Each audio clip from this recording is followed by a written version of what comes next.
Vous êtes en entretien, tout se passe bien, le courant passe, et là, le recruteur vous regarde et vous dit: «Alors, quel est votre plus grand défaut?» Et à ce moment-là, dans votre tête, c'est un peu festival. Qu'est-ce que je dis? Qu'est-ce que je dis? Qu'est-ce que je dis? Et le pire, c'est que vous le saviez. Vous saviez que la question allait tomber. Vous aviez même préparé un truc, sauf que maintenant que vous y êtes, votre réponse préparée vous paraît ridicule. Et vous sentez que quoi que vous disiez, ça va sonner faux. Quand un de mes clients a compris ce que le recruteur entendait réellement, sa manière de répondre a vraiment changé dans les entretiens suivants. J'ai passé plus de 20 ans en recrutement en Suisse, j'ai posé cette question tellement de fois, et ce que je me disais quand j'entendais vos réponses, si vous saviez, alors si vous aussi quand vous êtes en entretien, vous avez des problèmes pour répondre aux questions, on peut en parler ensemble. Le lien est en description. Dans cette vidéo, je vais vous montrer les 3 types de réponses qui vous éliminent sans que vous le sachiez. Je vais vous emmener de l'autre côté de la table, que vous entendiez ce que le recruteur se dit dans sa tête. Et je vous donne le principe qui change tout. Allez, c'est parti. Alors déjà, un truc qui va peut-être vous surprendre, le recruteur qui vous pose cette question, lui, il s'en fiche un peu de votre défaut. Vraiment. Il a lu votre CV, il a parlé avec vous pendant 30 minutes, il a déjà une idée assez claire de qui vous êtes et de vos zones de fragilité. Lui, ce qui l'intéresse, c'est votre lucidité. Est-ce que vous vous connaissez suffisamment pour dire « ça, c'est un truc sur lequel je dois bosser. » Et voilà comment je m'y prends. Parce que dans un poste, personne n'est parfait. Le recruteur le sait, et ce qu'il a besoin de voir, c'est comment vous réagissez quand vous êtes face à vos propres limites. Est-ce que vous les voyez? Est-ce que vous faites quelque chose avec? Et ça, c'est le cœur du truc. Cette question, c'est une mise en situation en direct. Le recruteur vous met dans un moment inconfortable, là, devant lui, et il observe comment vous le gérez. Et c'est ce qu'il aura besoin de voir quand vous serez en poste. Le jour où un projet dérapera ou qu'un collègue vous fera un retour difficile, c'est à ce moment-là. Moi, quand je posais cette question, ce que je regardais, c'était la réaction. Est-ce que la personne en face de moi est à l'aise avec ses limites? Est-ce qu'elle les connaît? Est-ce qu'elle travaille dessus? Ou est-ce qu'elle me sort un truc trouvé sur Internet la veille? Et croyez-moi, ça se voit en 30 secondes. Le corps se raidit un peu, le regard change et la voix prend ce petit ton de récitation qu'on entend chez quelqu'un qui dit quelque chose qu'il a appris par cœur. Maintenant que vous savez ce que le recruteur entend, je vais vous montrer les 3 types de réponses que j'ai entendues le plus souvent en 20 ans. Et pour chacune, je vais vous dire ce qui se passait dans ma tête de recruteur au moment où moi je l'entendais. Mon plus grand défaut, c'est que je suis perfectionniste. Ah, le perfectionniste, si j'avais un franc suisse pour chaque fois que je l'ai entendu, celle-là, je serais à la retraite depuis longtemps. La variante, c'est je suis trop exigeant avec moi-même ou je travaille trop. C'est de la même famille, c'est un défaut qui ressemble tellement à une qualité que ça ne trompe plus personne. Et le truc, c'est que la personne en face de moi, je le vois dans ses yeux. Elle est fière de sa réponse, elle pense que c'est habile, et pendant ce temps-là, moi je me dis, cette personne-là, elle savait que la question allait venir, et c'est ça qu'elle me propose. Ça veut dire qu'elle a décidé de jouer la sécurité avec moi, et ça, je vous avoue que ça m'embête. Parce que si on joue la sécurité dans un entretien, qu'est-ce que ça va donner en réunion d'équipe? Quand faudra dire qu'un projet est en retard ou qu'on a besoin d'aide. Et je vais vous dire ce que je notais sur ma feuille quand j'entendais. Je suis perfectionniste. Rien. Un petit tiret et je passais à la suite. Même pas un commentaire, juste un tiret. Et vous savez quoi? Moi-même, à 25 ans, c'est exactement ce que je répondais. Je suis perfectionniste. Je pensais que c'était malin. En réalité, j'avais juste pas fait le travail d'aller chercher plus loin. Donc si vous vous reconnaissez, on est tous passés par là. C'est pas une catastrophe, mais il est temps d'en sortir. Le défaut Wikipédia. Alors celui-là, c'est le candidat studieux. Il a bien fait ses devoirs, il a tapé meilleure réponse défaut entretien sur Google la veille ou sur ChatGPT. Il a lu les 3 articles et il arrive avec mon défaut, c'est que parfois j'ai du mal à déléguer, mais j'y travaille en essayant de faire davantage confiance à mes collègues. Mot pour mot. Comme une récitation en classe de 3e. Il manque juste la note dans la marge. Le truc, c'est que le recruteur, lui, il entend cette phrase-là 5 fois par semaine. Alors 5 fois, avec les mêmes mots, le même rythme, la même intonation, rassuré de quelqu'un qui pense avoir trouvé la bonne réponse. Alors soyez honnête avec vous-même 2 secondes, est-ce que votre réponse actuelle, celle que vous avez en tête là, maintenant, elle vient de vous ou elle vient d'un article lu 2 heures avant, ou le matin, ou la veille au soir? Et moi, ce que je ressentais en face, honnêtement, c'était de la déception, parce que souvent, c'est des candidats qui avaient été bons jusque-là.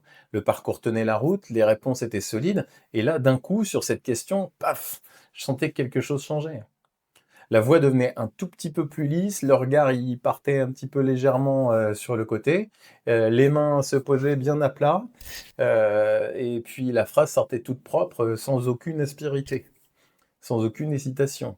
Et moi, à ce moment-là, je me disais: «Dommage, on était vraiment bien parti». Et là, malheureusement, je sais plus à qui je parle. Et quand un recruteur, se dit ça, c'est vraiment pas bon signe.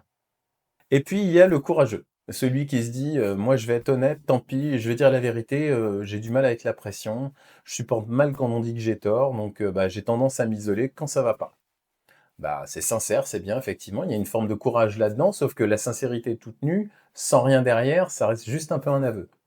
Et un aveu en entretien, ça colle, ça reste accroché dans les notes. Et là, ce qui se passait dans ma tête, à moi, c'était très concret. Et je notais le défaut textuellement dans mes notes. Et après l'entretien, quand je faisais mon compte rendu au manager, j'avais beau avoir 3 pages de positifs, le manager me demandait toujours la même chose.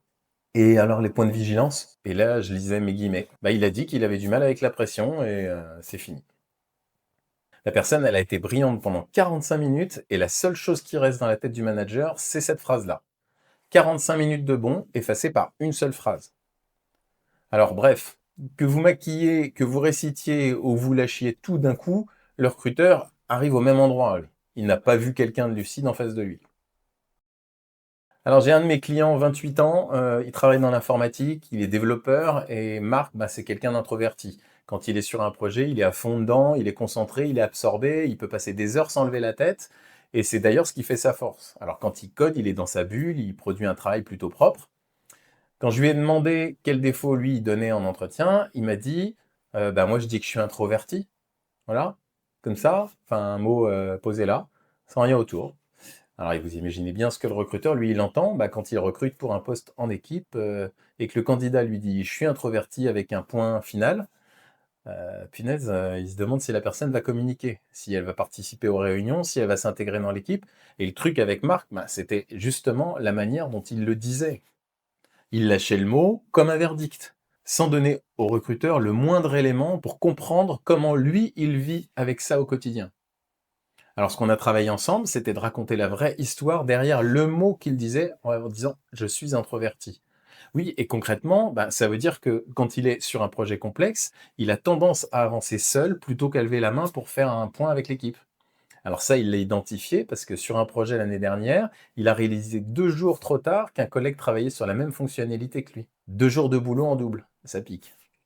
Depuis, il s'est mis un rappel quotidien de 15 minutes pour faire un point rapide avec son équipe. Et il a constaté que ça évitait effectivement les doublons et que ses collègues, eux, ils appréciaient d'avoir de la visibilité sur son avancement. Vous voyez la différence? C'est le même Marc, hein, c'est les mêmes défauts, c'est exactement la même réalité.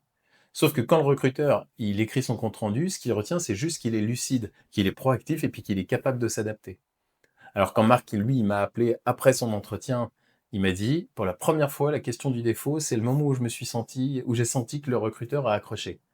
Ça m'a fait plaisir d'entendre ça. Alors si vous avez un entretien qui approche et que vous voulez qu'on prépare les réponses qui font vraiment la différence, on en parle. Le lien est en description.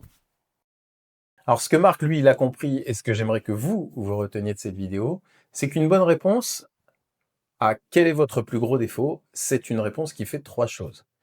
Elle est vraie, le recruteur en voit passer des dizaines par semaine et il repère en 3 secondes une réponse qui vient d'une personne qui n'a pas vraiment la bonne réponse. Ça se sent. Elle est travaillée. Vous ne lâchez pas juste le mot comme Marc le faisait au début.